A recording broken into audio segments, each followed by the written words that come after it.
Welcome back to this second lecture.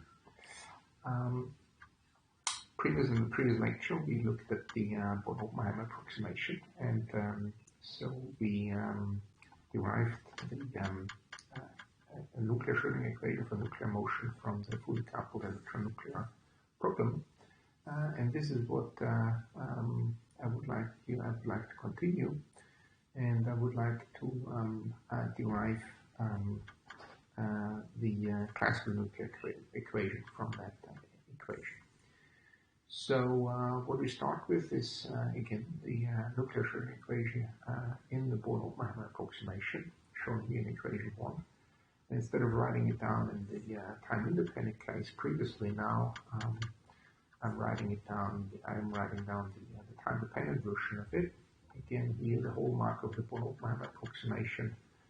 Your Hamiltonian is just given by the nuclear kinetic energy operator and the potential energy surface. Now, even though we refer to it as a simpler problem, it's still enormously complicated to solve that for realistic systems. So you can do that for small molecules or for very small molecular clusters. Typically of not more than 5 or 10 degrees of freedom. In many situations that we are interested in here, in materials modeling,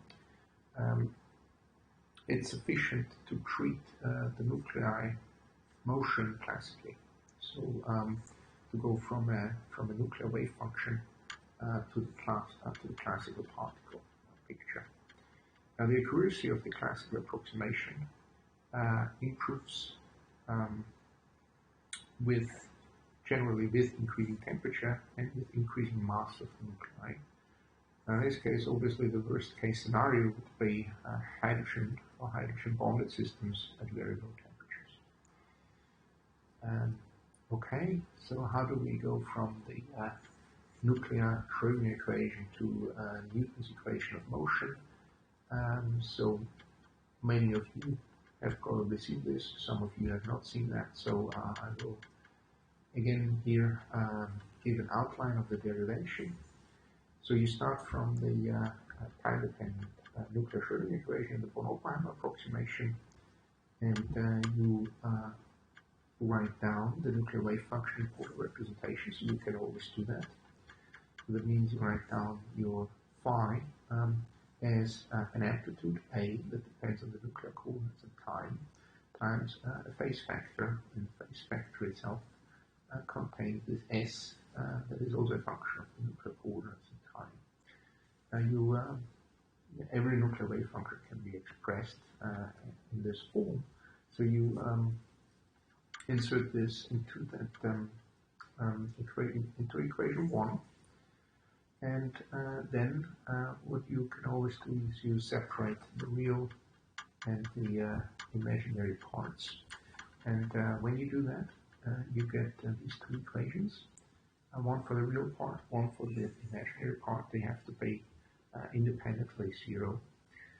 And then comes the approximation that you often do when you go from quantum to classical, is that you take the limit h bar goes to 0. Now if you do that, you insert this into the first equation, and then you get rid of these Laplacians here of the phase, and what you're left with is this equation here. Okay, so that's the equation for the amplitude, of the phase of the wave function.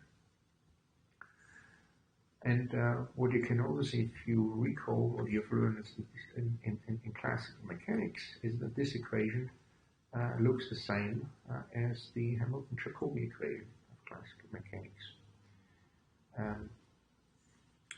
So what you can do, you can apply the correspondence principle.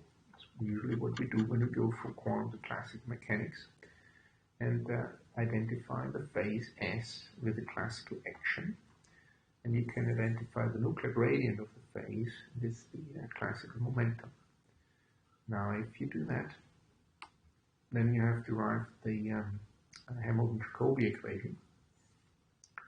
And as you know from classical mechanics, from that then you can derive either Hamilton's equation of motion or the Newton's equation of completeness, I'm given here. The important thing here in Hamilton equations of motion is, of course, that the time derivative of the momentum is equal to minus the gradient of the Hamiltonian with respect to the nuclear coordinates. And this is actually Newton's second law of motion.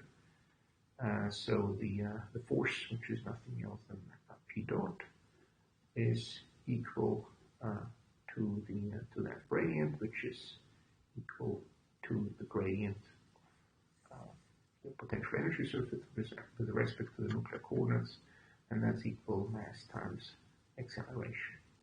And in the next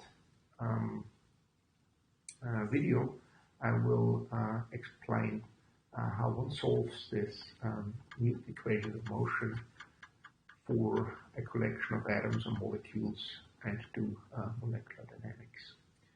Thank you very much.